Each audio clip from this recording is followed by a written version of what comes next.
There was a weird shift that happened around 2016 or 2017.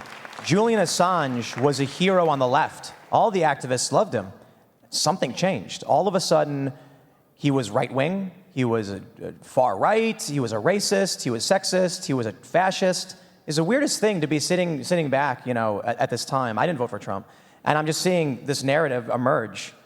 The media had been pushing lies about Julian Assange from the get-go, the case in Sweden, what he was accused of. I think what you see from Julian Assange in the very beginning, starting with, you had collateral murder, which was the release of that Apache helicopter footage killing journalists. You had Cablegate, the release of all of these communications between diplomats. And then the Afghan war logs. This went against the establishment.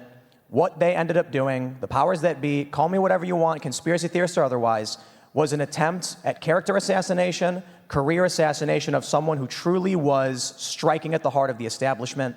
What they couldn't get was a popular activist narrative until along came those emails from the Democrats. All of a sudden, he was with Trump. Now he's far right.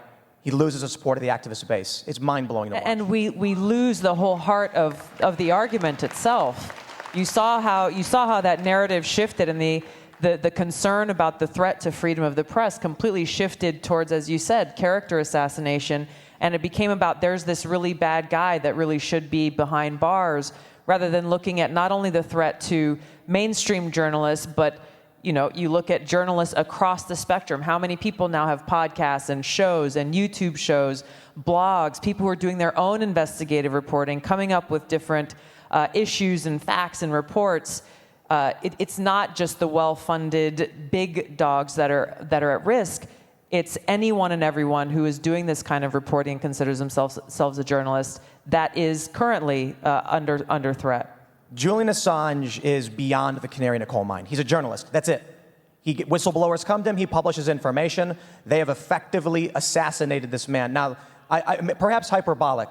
They lock him up for 10 years. He struggles to work. They're destroying this man. It is absolutely insane what we are watching happen. And it seems like nothing can be done about it. But this, to me, is a really good example of if you ever do find a way to strike at the heart of establishment power, corporate power, intergovernmental power, this is what they'll do to you.